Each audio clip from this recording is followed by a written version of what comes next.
BPSC teachers recruitment examination में ये problem पूछा गया था और यदि आप इस तरह से हल किए होते तो आपको रिजल्ट देखने की जरूरत न पड़ती और यदि आपने हल किया होगा तो शायद टॉपर्स के बीच हुए होइएगा।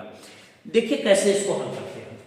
यदि a अनुपात b 1/2 अनुपात 3/8, b अनुपात c 1/3 अनुपात 5/9, c अनुपात d 5/6 अनुपात 3/4, तो ABCD का ज्वाइंट अनुपात क्या होगा?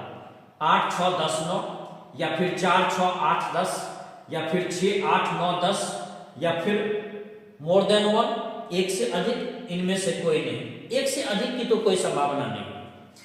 अब कैसे बनावेंगे तो ध्यान रखिए कि अनुपात जब भी हो तो अनुपात अंश और हर के फॉर्म में नहीं रहने देना है।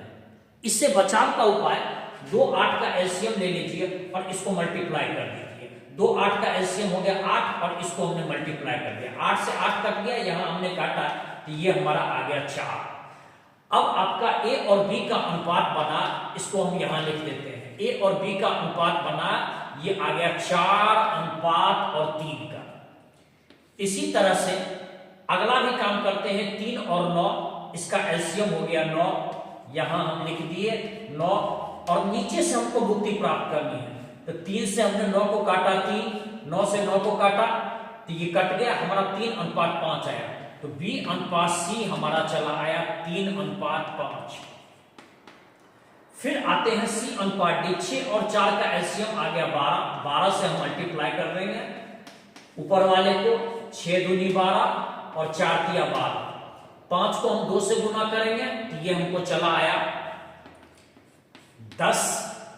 हमने यहां इस ठीक सी, देखिए इसको सेटिंग ट्रिक्स करते हैं। A अनुपात B, B के सामने B को लिखे, B अनुपात C, और C के सामने फिर C लिखे और इसके बाद D।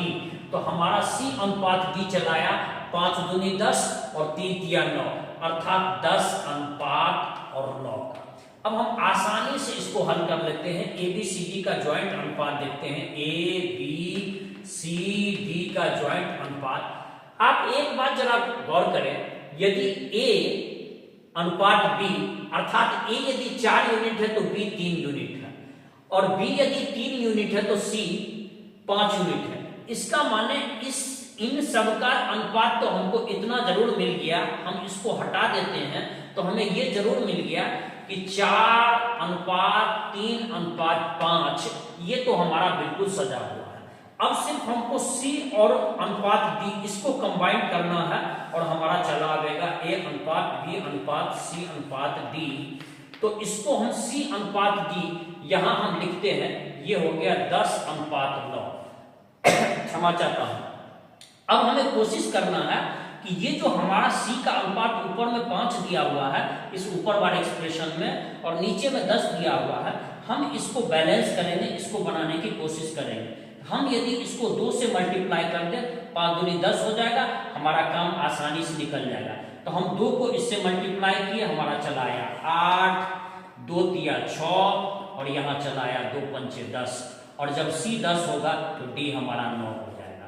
तो 8 अनुपात 6 अनुपात 10 अनुपात 9 हमारा आंसर चला आया 8 अनुपात 6 अनुपात 10 अनुपात 9, ये पहला वाला आंसर। इस तरह से यदि आप प्रॉब्लम हल किए होते, आपको रिजल्ट देखने की जरूरत नहीं पड़ती।